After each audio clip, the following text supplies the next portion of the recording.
สวัสดีท่านผู้ชมมื้อนี้สิพาท่านผู้ชมไปเสียหญ้ามันมื้อนี้ไปเบิ่งนำกัน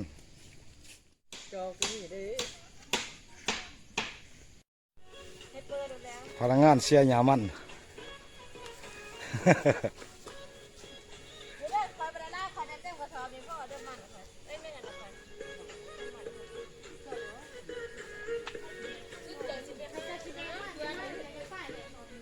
คนกินข้าวเสาเว้ย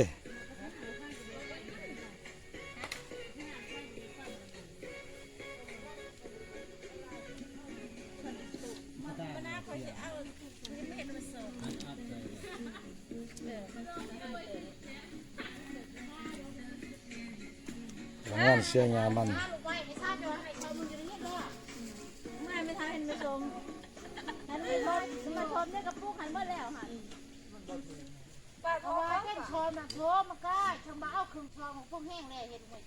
ไปเกี่ยมลงเสียหญ้ามัน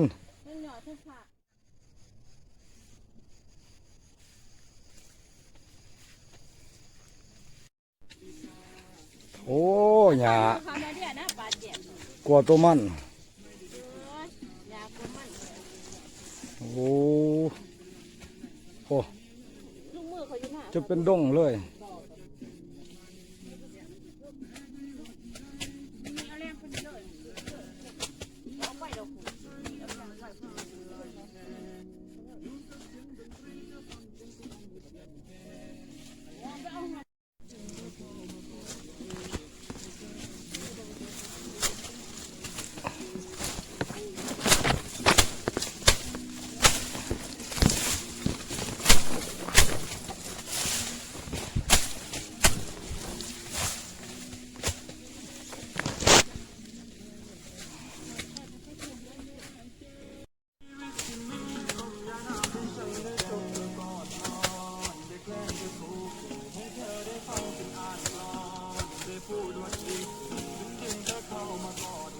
ตายหกกะลี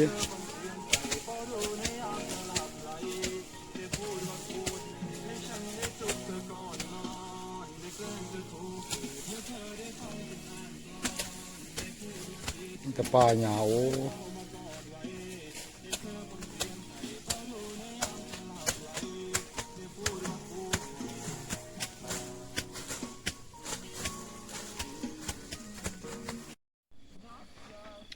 ขนาดเรียนท่านผู้ชมเอ้ยหญ้านี่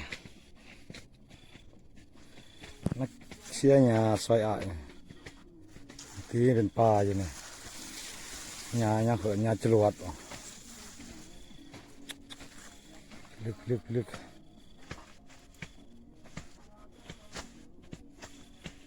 ขนาดเป็นเสียแล้วแล้วเถอะนะ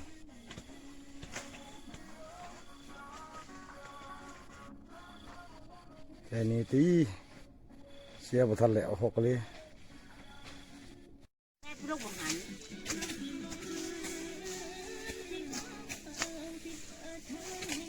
หกกะลี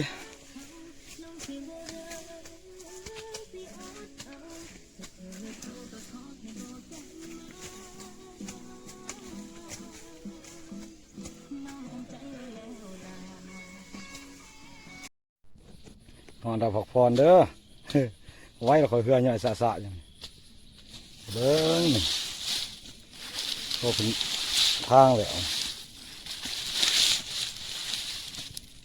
สิลึกลีแดดฮ้อนลีจะคล้องส่วนผลจนส่วนห่มเลยเดี๋ยวนี้เบิ่งตะเวนก็10 โมงได้นี่ฮ้อนลีรอ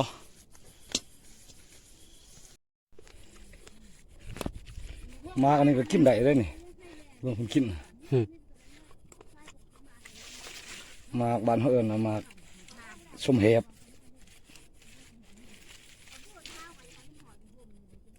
กินเสยแต่สิลองกินเบิ่งคือกัน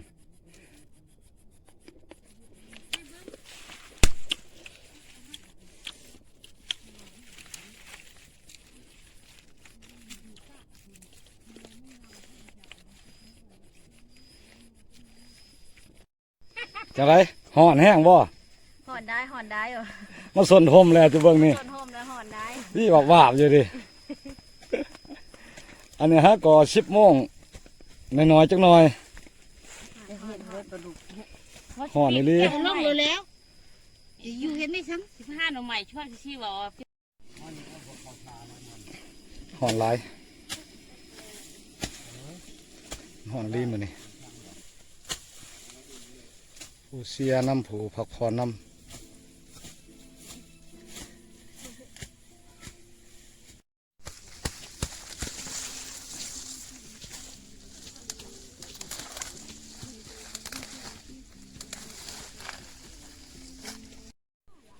ได้เวลาพักผ่อนแล้วพักผ่อนกินข้าว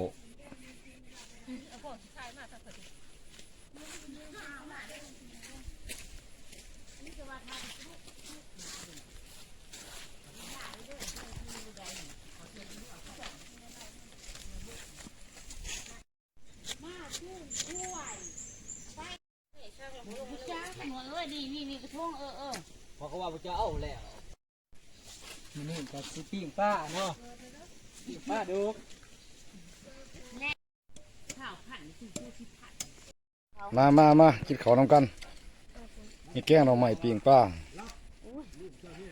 ไม่ไหวหรอกข้าวหมู อย่าลืมกดไลค์กดติดตามให้แน่เด้อปิ้งปลาแกงหน่อไม้มาเด้อ